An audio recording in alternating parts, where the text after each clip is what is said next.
अस्सलामुअलैकुम, मैं हूं शाहिद हुसैन। मेरा यूट्यूब चैनल देख रहे हैं। इस वक्त नस्ला टावर के बाहर हम मौजूद हैं। नस्ला टावर के जो मकीन हैं उनके ऊपर आज जो असिस्टेंट कमिश्नर फ़िरोज़ाबाद हैं उनका नोटिस जो है वो बिजली बनकर गिरा है। अब 15 दिन का एक समय की मोहलत दी गई है कि आप इस इमारत को खाली कर दें। 15 दिन के अंदर अंदर ये इमारत मस्मार कर दी जाएगी। अब क्या वाकई 15 दिन के अंदर इमारत मस्मार की जाएगी? सुप्रीम कोर्ट में चूँकि गुज़श्ता समात में मैं नहीं था अपनी मसरूफियात की वजह से, तो सुप्रीम कोर्ट के अंदर आखिरी बार अदालत का क्या हुक्मनामा था वो बताने के लिए मेरे साथ अमीन अनवर नस्ला टावर पे मेरे साथ मौजूद हैं। उसके बाद फिर हम यहाँ के मुतासरीन का मौक़िफ़ भी लेंगे कि मुतासरीन क्या चाहते हैं। क्या सुप्रीम कोर्ट से नज़रसानी की दरख्वास्त जब इनकी मुस्तरद हो चुकी है तो अब क्या उनके पास कोई और चारा नहीं है?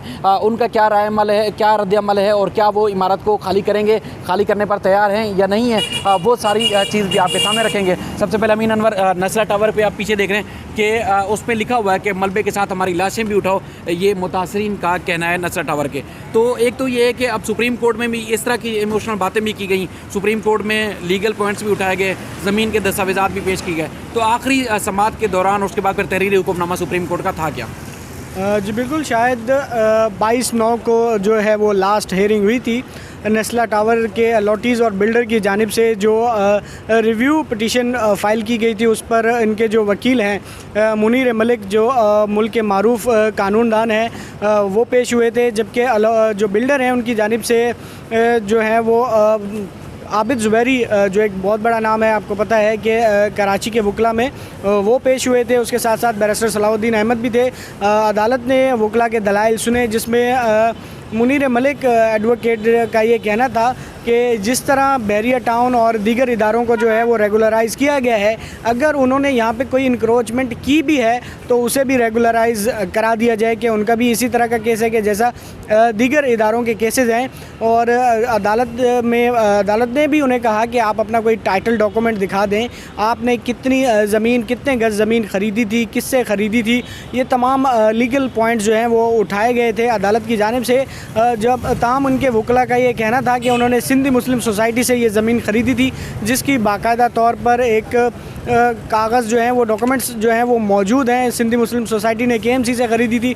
और जिसके बाद अदालत के ये कहना था कि जो मुख्तार कार और कमिश्नर कराची की रिपोर्ट है उसके मुताबिक यहाँ पर 350 गज़ के करीब जो जगह है वो इनक्रोच की गई है, जिस पर उनके वकील का ये भी कहना था कि यहाँ के जो अलॉटीज़ है वो इनक्रोचर नहीं है, लिहाजा उनके लिए इनक्रोचर का लफ्ज़ जो है वो इस्तेमाल ना किया जाए। ताहम अदालत ने तमाम जो फ़रीक़ैन हैं उनके दलाइल सुनने के बाद अदालत ने जो नस्ला टावर के बिल्डर और अलॉटीज़ की जानिब से रिव्यू पिटीशन फ़ाइल की गई थी वो मुस्तरद कर दी थी। और अदालत ने गुज़िश्ता समात पे ही 1 महीने की मोहलत दी थी कमिश्नर कराची को कि वो 1 महीने की मोहलत दें। जो यहाँ पर रिहायशी हैं, जो मकीन हैं, उन्हें 1 माह की मोहलत दें कि वो अपने जो फ्लैट हैं वो खाली कर दिए। जिसके बाद आज आपने देखा कि असिस्टेंट कमिश्नर फ़िरोज़ाबाद की जानिब से एक इश्तिहार अखबार में भी शाया कराया गया है और इनको भी नोटिस की कॉपी भेजी गई होगी कि वो 15 दिन के अंदर जो है वो अपने जो फ्लैट्स हैं वो खाली कर दें। उसके बाद जो इस इमारत को गिराने की काम है वो शुरू किया जाएगा। ताहम यहाँ पर जो अलॉटीज़ है उनका ये कहना है कि वो तब तक खाली नहीं करेंगे जब तक उन्हें इसका मुआवजा नहीं मिल जाता। ठीक है अमीन, आपका बहुत शुक्रिया। सुप्रीम कोर्ट का जो हुक्मनामा है उस पर अमल दरामद करना शुरू कर दिया है जो मकामी जो एक इंतज़ामिया है उन्होंने। और उसके बाद फिर हम देखते हैं कि क्या सुप्रीम कोर्ट के हुक्म पर अमल दरामद ये करा पाते हैं, नहीं करा पाते। लेकिन दूसरी जानिब जो एक ख़तरनाक बात यह है कि सुप्रीम कोर्ट के हुक्म पर जिस तरह 36,000 से ज़ायद कराची के जो रफ़ाही प्लाट्स और पार्क्स हैं उनके ऊपर से भी कब्ज़ा ख़त्म कराने का हुक्मनामा जारी किया गया था, लेकिन इंतज़ामिया ने उस पर रत्ती भर भी जो अमल दरामद नहीं किया। इस पर इन सारी वजूहात को लेकर जो मुतासरीन हैं, चाहे नस्ला टावर के हों या दीगर अलादीन पार्क के या फिर जो नाला मुतासरीन हैं, उनमें काफ़ी इस्याल पाया जाता है। और उसके बाद फिर हुकूमत की जानिब से वादे किए जाते हैं, जो कमिटमेंट की जाती है अदालतों में वो भी पूरी नहीं की जाती। और साथ ही साथ इस वजह से भी काफ़ी लोगों के अंदर गम गुस्सा पाया जाता है कि हुकूमत ने जो ऐलानात किए वो ना तो उनको ऐलानात की रोशनी में कुछ मिला है और ना ही उनके ऊपर उनको जो किराए का वादा किया गया था वो भी नहीं मिला। तो अब देखते हैं कि अगर ये मुतासरीन ये इमारत अपनी खाली करने को तैयार हैं तो क्या इनको जो बिल्डर को पाबंद किया गया है कि इनके बिल्डर मुआवजा देगा या जो भी इनकी जो अपार्टमेंट्स की रकम बनती है वो बिल्डर अदा करेगा, तो क्या इस बात पे इस अदालत के हुक्मनामे से मुतफ़क़्क़े हैं या नहीं है, उस पर क्या इमारत खाली करने के लिए तैयार हैं नहीं है। चलते हम मुतासरीन की जानिब उनसे भी उनका मौक़िफ़ लेने की भी कोशिश करते हैं।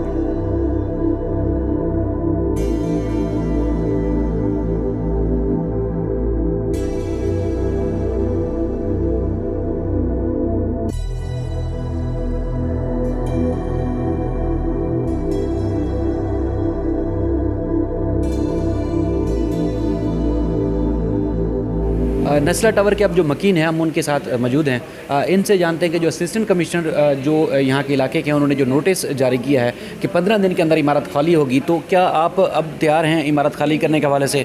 क्योंकि सुप्रीम कोर्ट का हुक्मनामा वाज़ेह है, अब जो हुकूमत कहती है कि हमने अखबारात में भी इश्तिहार दे दिए हैं, तो उस पर आपका क्या रद्द-ए-अमल है? क्योंकि बाहर जो है वो हमने देखा बैनर भी लगे हुए हैं कि मलबे के साथ लाशें भी उठाई जाएंगी, तो बिलाखिर क्या मौक़िफ़ है? आप क्या छोड़ देंगे इमारत को आप लोग?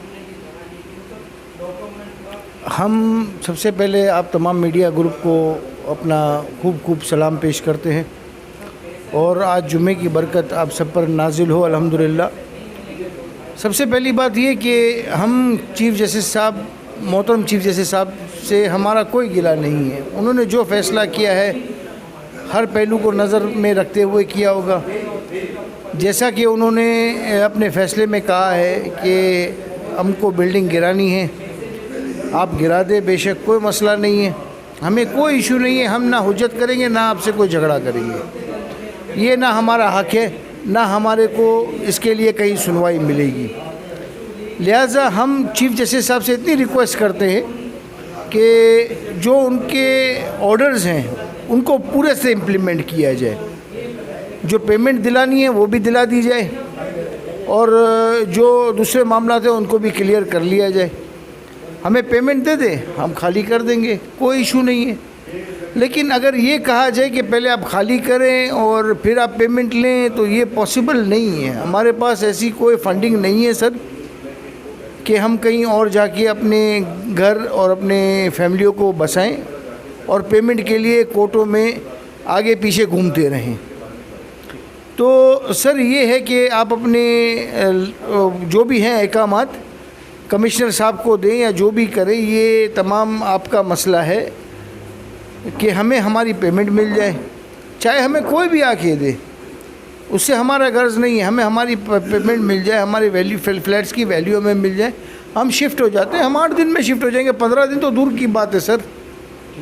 शिफ्ट में होना है, हम 8 दिन में शिफ्ट हो जाएंगे और आप इसको खाली करा के इसको तोड़ दें। आपका अगर दिल इतना, उसूल तो ये बनता है कि पहले पेमेंट दे दें फिर खाली कर दें। अगर इसके अलावा कोई भी इदारा हमारे पास कोई भी फोर्स करने आता है तो हम एहतजाज, हमारा हक़ है, हम अपना चुप एहतजाज जारी रखेंगे। हम किसी पे हाथ नहीं उठाएंगे, ना हम किसी से कोई बदतमीज़ी करेंगे। हम अपने बिल्डिंग के बाहर रोडों पे बैठेंगे और घरों में बैठेंगे। आपको तोड़ना है तो बिस्मिल्लाह, कोई मसला नहीं है। जहाँ इतनी लाशें गिरती हैं वहाँ चंद और सही। जज़ाकल्लाह। मेरा नाम चतर कुमार है, मैं रेजिडेंट हूँ नस्ला टावर का। मैं बेसिकली जो है कि इसके अंदर जो है अटर्नी बन के भी गया था। दरअसल चीफ़ जस्टिस साहब ने, मोहतरम चीफ़ जस्टिस साहब ने नस्ला टावर को डिमोलिश करने का ऑर्डर पास कर दिया था।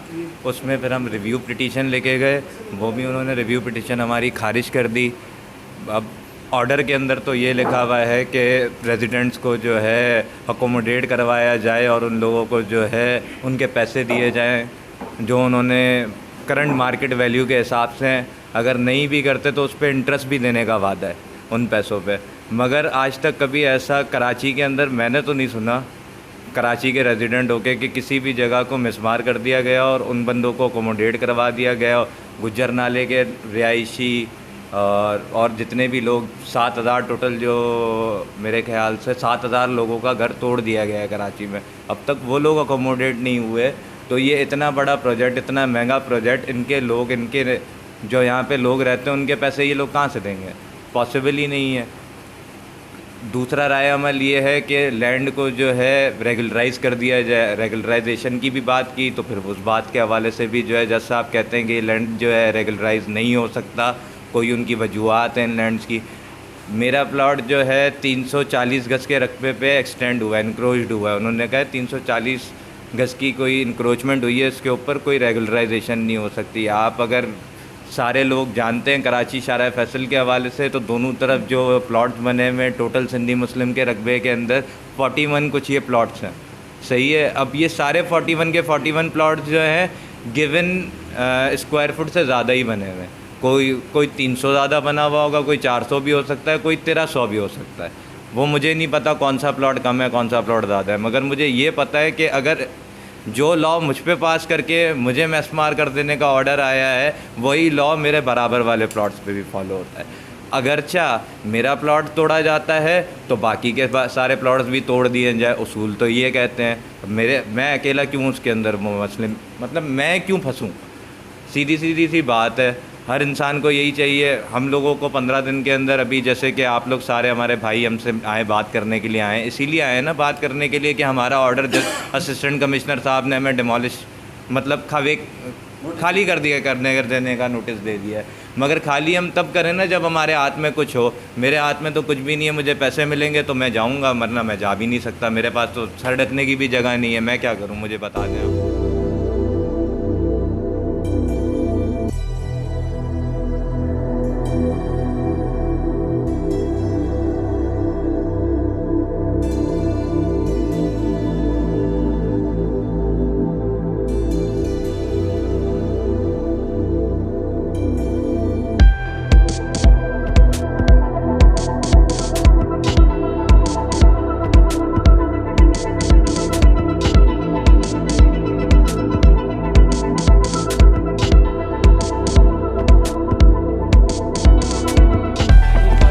सुप्रीम कोर्ट का अक्सर हुक्मनामा आता है कि फ़िलहाल तामीरात जो है गिरा दी जाएँ।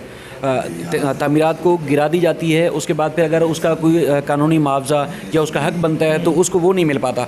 हमारे सामने गुजर नाला, औरंगी नाला मुतासरीन की मिसाल सामने, हज़ारों लीज मकानात को मसमार कर दिया गया है। अब तक हुकूमत ये नहीं तय कर पाई कि उनको मुआवजा कितना मिलेगा। अब भाई ने जिस तरह उन्होंने बताया कि अब वो खाली नहीं करेंगे, पहले मुआवजा दे दें, जो बनता है इनका राइट बनता है तो उसके बाद खाली करें। अब अगर हुकूमत ये बात आपकी नहीं मानती, वो कहते हैं कि नहीं पहले अदालत का जो हुक्म है हमने उस पर अमल दरामद करना है, तो फिर क्या करेंगे, कहाँ जाएंगे आप लोग? सर ये तो देखें, इस तरह तो हो ही नहीं सकता। और यही आपने अभी जो पहली बात कही थी कि गुजर नाला ये सब मामला आते हुए, मगर जिन लोगों को अभी तक पैसे मिले ही नहीं वो कहाँ गए? तो हमारी तो यहाँ दर बदर है। और ये ऑर्डर देखें, ऑर्डर करना पास है, ये करना आसान है। और जिनके ऊपर जो रिहाइश यहाँ रहती है उनके ऊपर बहुत मुश्किल है। इनके दिल से आप पूछें, इनकी आवाज़ से आप पूछें कि इनके साथ क्या परेशानी है। घर में हर डिस्टर्ब है, पूरी फैमिली डिस्टर्ब है, सबको यही टेंशन हो गया, रात को सोना नहीं है, सुबह को उठते हैं हमें ये टेंशन होती है या ये आ नहीं जाए तोड़ने के लिए। तो सर हम तो यहाँ पर खाली नहीं करेंगे। हमारा एक एजेंडा है कि हमें पैसे दिलाए जाए, पैसे दे दें हमें, हम एक हफ्ते के अंदर खाली कर दें। 15 दिन का टाइम हमने दिया, हम एक हफ्ते का कहते हैं। मगर इसमें यह कि जब अब तोड़ने के ऊपर आपने ज़्यादा जोर लगा दिया तो आप पैसे के ऊपर भी करें ना। इसके ऊपर क्या है, आपने ऑर्डर पास करके तोड़ने का, बस तोड़ दे, हम कहाँ जाएंगे, हमारी फैमिली कहाँ जाएगी? तो ये तो नाइंसाफ़ी है। तो हमें हमारे पैसे दिए जाए तो हम इसको खाली कर, वरना हम नहीं करेंगे। वरना अगर हो तोड़ने अगर आते भी हैं तो हम बोलेंगे हमें साथ ही आप डाल दो इसके अंदर। इसलिए देखिए ज़िंदा रहेंगे लेना मुश्किल है आजकल के हालात में, कोविड के हालात में। और ये वैसे भी लोग की कमाई नहीं है इतनी, तो कहाँ जाएंगे? इससे ज़्यादा यहाँ इंसान मर जाएगा। तो बस मेशर में उनको जवाब देना पड़ेगा, हमें तो जवाब नहीं देना। तो हमें पैसे दिए जाए बस हमारे लिए। ये मामला इंतहाई एक संगीन और संजीदा है कि जिस तरह सुप्रीम कोर्ट का हुक्मनामा सामने आ जाता है, उसके बाद फिर ऑर्डर में ये लाजमी लिख दिया जाता है कि मुआवजा मिलेगा या हुकूमत उसका सोचे तय करे, लेकिन उस पर भी अमल दरामद नहीं होता। जिस तरह हज़ारों बल्कि लाखों नाला मुतासरीन जो आज भी वो बेघर हैं और ना हुकूमत उनको मुआवजे के तौर पर जो किराया दे रही है और ना ही अब तक उनको रिहाइश का आबादगारी का बंदोबस्त किया गया है। ये एक वैलिड पॉइंट भी हम कह सकते हैं नस्ला टावर के जो मुतासरीन हैं कि रकम दे दी जाए, जो इनका हिस्सा इस इमारत का गैर कानूनी है उसको भले बाद में मुस्मार कर दे, लेकिन रकम दिए बगैर, मुआवजा दिए बगैर या इनका जो एक जायज़ कानूनी हक बनता है वो लिए बगैर ये इमारत को खाली नहीं करेंगे। ये बहुत बड़ा और ये शायद बेहतर मामला भी हो, क्योंकि इदारे इसके बाद फिर रुला देते हैं। फिर जो मुतासरीन हों, जो मुआवजे के हकदार हों, उनको साल साल अदालतों के चक्कर काटने पड़ते हैं। ना हुकूमत उस वक्त सुन रही होती है, ना ही फिर अदालतों में कोई सुनवाई होती है। तो इस तरह नस्ल दर नस्ल केसेस चलते हैं, उनका हक नहीं मिलता। तो बहरहाल 15 दिन का टाइम दिया गया है। मज़ीद भी जो इस सिलसिले में अपडेट होगी वो लाजमी आपको बताएंगे।